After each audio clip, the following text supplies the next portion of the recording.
Cybersecurity is an arms race between offensive and defensive capabilities, and unfortunately, we are losing this battle.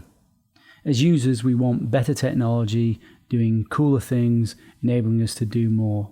But the more we have, the more we rely on it, and the more complex these systems become.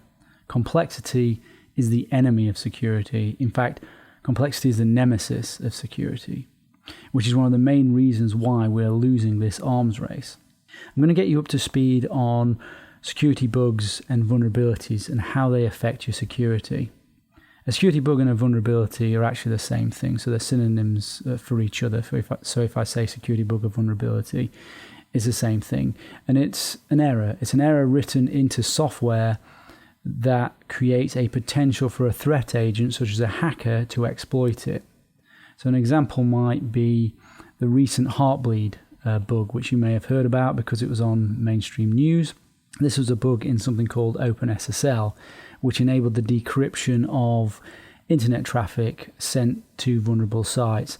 So for example, maybe you have an online bank. If it was susceptible to the Heartbleed bug, and when you were sending your username and password, somebody may, if the bug was in that bank, able to decrypt and get access to your username and password. Security bugs will always exist as long as humans write software.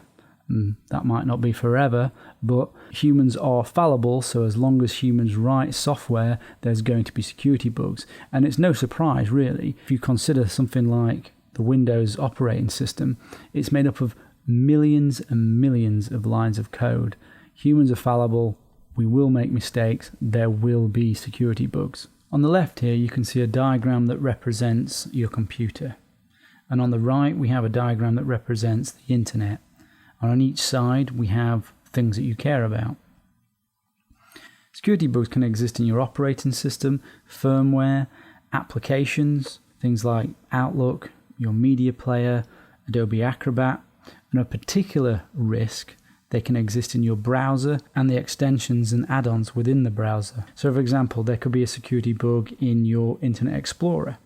You visit a website which has special code on it. You won't see that this code is on there, and this will install malware on your machine and take it over through that vulnerability.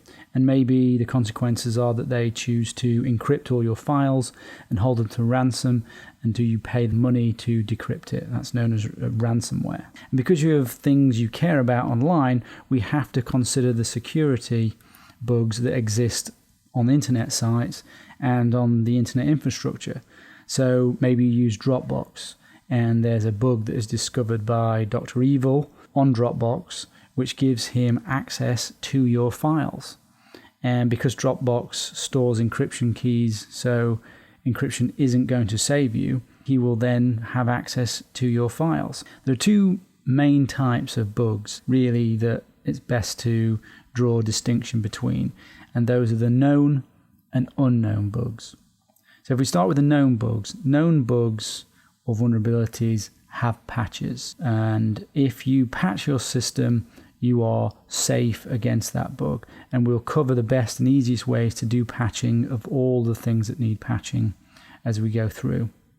And then you have the unknown bug, also can be referred to as 0 days. These are much harder to protect against as there is no patch. So we'll cover later techniques to protect against these, and these are referred to in the security industry as a compensating control. I'm going to bring up a spreadsheet to give you a little bit more of an insight into the world of the cyber criminal. Your budding entrepreneur hacker doesn't even need to be particularly skilled these days. He can go purchase an ready-made exploit kit. If you look at this spreadsheet here, along the top, these are the various popular exploit kits that are available at the moment and to purchase. And down here are the various vulnerabilities, what they affect down here. And as a budding hacking entrepreneur, we can look through here and see which particular vulnerability we might want to use. Okay, we might want to exploit Internet Explorer, so there we go, we can use this one. And here we can see that this one allows the remote attacker to execute arbitrary code via a crafted website that triggers access to a detailed object. That really means that if you click on a link or go anywhere with an Internet Explorer browser susceptible to this vulnerability, that they can take over your machine. And if we're not feeling like potentially buying an exploit kit, we can look online for the exploit, and we can see here this is the code to run the exploit. So I hope that gives you a better idea about what security bugs are and vulnerabilities, and later on we're going to be going through the ways to mitigate against the known vulnerabilities and the unknown vulnerabilities.